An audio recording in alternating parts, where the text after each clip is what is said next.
Hi எல்லாருக்கும் வணக்கம். நான் தான் உங்கள் என்கோர் ஃபோட்டோஷாப்.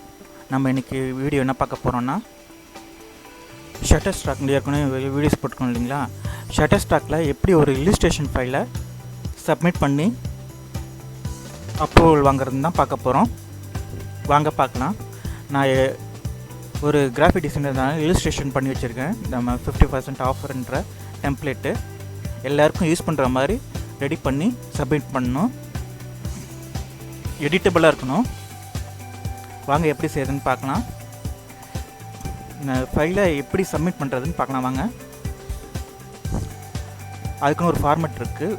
வித்து வந்து இல்லுஸ்ட்ரேஷன் ஓப்பன் பண்ணி வித்து வந்து ஃபைல் 24/64 கொடுத்துருக்குங்க. ஹைட் வந்து 1632 பிக்சல்ஸில் இருக்கணும். கொடுத்து ஓகே கொடுத்துருங்க. இதே ஃபார்மேட்னால் ஃபோட்டோவை சப்மிட் பண்ணும்போதும் நீங்கள் வித் ஹைட்டு வந்து ஃபோட்டோஷாப்பில் பேஜுக்கு கொடுத்து பண்ணணும். இப்போ நம்ம இல்லுஸ்ட்ரேஷன் பண்ணுறதுனால இப்போ இல்லுஸ்ட்ரேஷன் பண்ணும்போது நம்ம இல்லுஸ்ட்ரேட்டரை ஓப்பன் பண்ணிக்கணும். கொடுத்து ஓப்பன் பண்ணிக்கணும் நியூ பேஜை 24/64 1632 பிக்சல்ஸில் வித் ஹைட்டு கொடுத்து ஒரு நியூ பேஜ் ஓப்பன் பண்ணிக்கோங்க. நம்ம பண்ண இல்லுஸ்ட்ரேஷனும் இருக்கணும். பேக்ரவுண்டு வந்து 24/64 1632க்கு ஏற்ற மாதிரி பேக்ரவுண்ட்லேயும் ஒரு கலர் கொடுத்துருங்க. நான் கொடுத்துருக்குற மாதிரி. இப்போ நான் ஏற்கனவே பண்ணி வச்சதுனால அதை வந்து காப்பி பண்ணிக்கிறேன். உங்களுக்கு எப்படி செய்யணும்னு காமிக்கிறேன். ரெக்டாங்கிள் டூலை கிளிக் பண்ணிவிட்டு உள்ளார வந்து கிளிக் பண்ணிங்கன்னா வித் ஹைட் காமிக்குது. இதில் வந்து 24/64 1632 டைப் பண்ணிவிட்டு கொடுத்தீங்கன்னா அதே சைஸுக்கு பாக்ஸ் க்ரியேட் ஆகிடும். ரெக்டாங்கிள் பாக்ஸு கொடுத்து அது மேலே ஃபிக்ஸ் பண்ணிவிடுங்க. அப்படியே கரெக்டாக ஃபிக்ஸ் ஆகிடுச்சு பாருங்கள். இப்போ நம்ம செஞ்ச அந்த இல்லுஸ்ட்ரேஷன் ஃபைலை கொண்டு வரலாம். இப்போ வந்து அந்த ஃபைலை நம்ம ப்ளேஸ் பண்ணியாச்சு. அப்படியே ப்ளேஸ் பண்ணக்கூடாது. ஃபுல்லாக செலக்ட் பண்ணிக்கிட்டு ஆப்ஜெக்டில் போய் எக்ஸ்பேண்ட் கொடுக்கணும். அப்போ தான் வந்து அது வந்து இப்போ எடிட்டபிளாக மாறும். ஸோ ஆப்ஜெக்டில் போய்ட்டு எக்ஸ்பேண்ட் கொடுங்க. 2-3 தடவை கொடுங்க. ஆப்ஜெக்டில் போய்ட்டு எக்ஸ்பேண்டு. ஒரு இல்லுஸ்ட்ரேட்டருக்கு இது தெரியும் பாருங்கள். கொடுத்துட்டு அதுக்கப்புறம் டெக்ஸ்ட்டு டைப் பண்ணியிருந்தீங்கன்னா அதுக்கும் நம்ம தனியாக கொடுத்தாகணும். டெக்ஸ்ட்டை மட்டும் செலக்ட் பண்ணிக்கிட்டு டைப்பில் போயிட்டு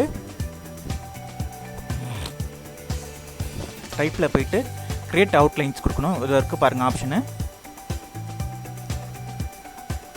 க்ரியேட் அவுட்லைன்ஸ் தெரியுங்களா.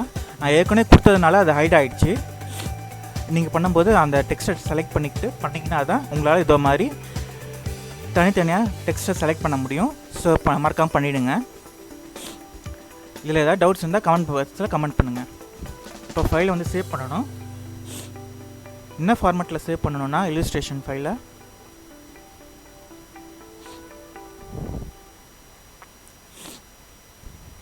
ஃபார்மேட் பாருங்கள்.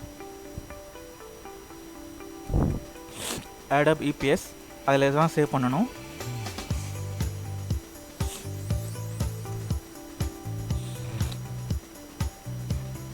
கொடுத்துட்டு இதில் வந்து வெர்ஷன் வந்து illustrator 10 மட்டும் கொடுங்க. வேறு எதுவும் கொடுக்காதீங்க.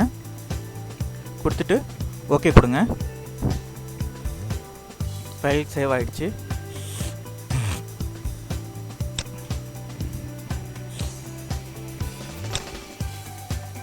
இதுதான் என்னுடைய ஷட்டர்ஸ்டாக் அக்கௌண்ட். இதில் வந்து எப்படி இல்லுஸ்ட்ரேட்டரை அப்லோட் பண்ணுறதுன்னு பார்க்கலாம் வாங்க.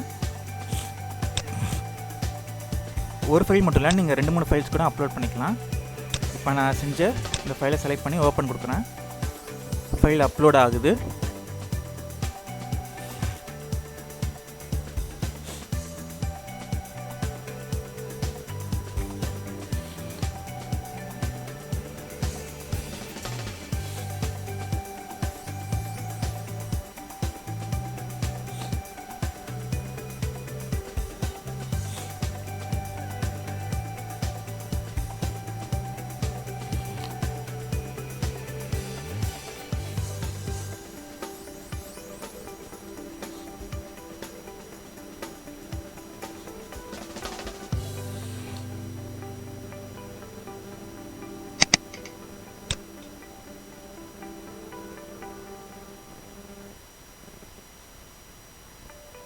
பாருங்கள். இப்போ நெக்ஸ்ட் கொடுத்தீங்கன்னா ஃபைல் அப்லோட் ஆகிடும்.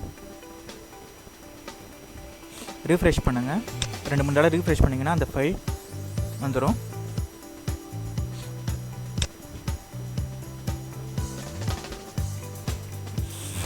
வந்துருச்சு. இப்போ அந்த ஃபைலை செலக்ட் பண்ணிக்கிட்டு வெக்டார் ஃபைலுங்கிறதுனால வெக்டார்னு காமிக்குது. இதுவே ஃபோட்டோ இருந்தீங்கன்னா இமேஜ்னு காமிச்சிருக்கும்.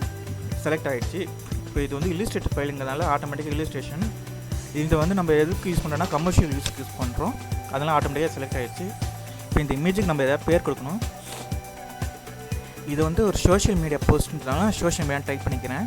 நீங்கள் இன்ஸ்டாகிராமோ இல்லை ஃபேஸ்புக்னா கொடுக்காதீங்க. அது பிராண்ட் நேம்ங்கிறதுனால அக்செப்ட் பண்ணிக்க மாட்டாங்க. சோஷியல் மீடியா போஸ்ட்டுன்னே டைப் பண்ணுங்கள்.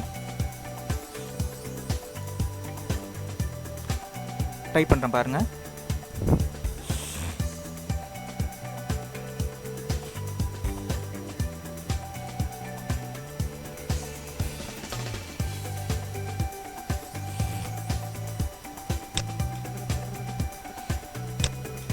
இது வந்து ஒரு ஆர்ட்ஸ் சம்மந்தமான இதுன்றதுனால வரையறதுனால கேட்டகரி ஒரு 2த்துலேயும் நான் ஆர்ட்ஸ்ன்னு கொடுத்துக்கிறேன். இப்போ வந்து இதுக்கு கீவேர்ட்ஸ் கொடுக்கணும். கீவேர்டு வந்து நம்மளே டைப் பண்ண தேவையில்ல, இதிலே இருக்குது. கீவேர்ட் டூலை செலக்ட் பண்ணிக்கிட்டு அந்த இமேஜை டிக் கொடுத்தீங்கன்னா கீவேர்ட் டூல் செலக்ட் பண்ணிக்கிட்டு அது சம்மந்தமான ரிலேட்டடான இமேஜஸ்லாம் காமிக்கும் உங்களுக்கு. அதில் 3 இமேஜ் வந்து உங்களுக்கு எது ஓகேன்னு தோணுதோ அந்த இமேஜை செலக்ட் பண்ணிக்கோங்க. பாருங்கள்.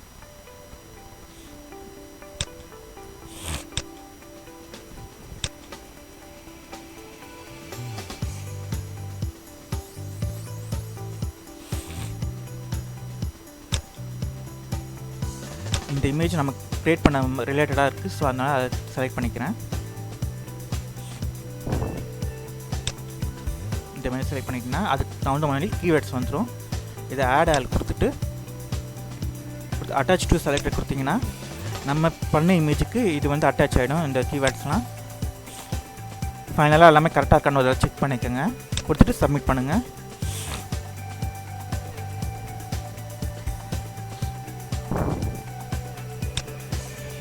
இதை பாருங்கள், பெண்டிங்கில் வந்து சேவ் ஆகிடுச்சு. இது அவங்க அப்ரூவ் பண்ணுறதுக்கு ஒரு 1 டே எடுத்துப்பாங்க, இல்லைனா ஒரு 4 to 5 hours எடுத்துப்பாங்க. அதுக்கப்புறம் நமக்கு ரிசல்ட் கிடச்சிடும். அக்செப்ட் பண்ணிக்கிட்டாங்களா இல்லையான்ட்டு, அப்ரூவ் கிடச்சிருச்சா இல்லையான்ட்டு.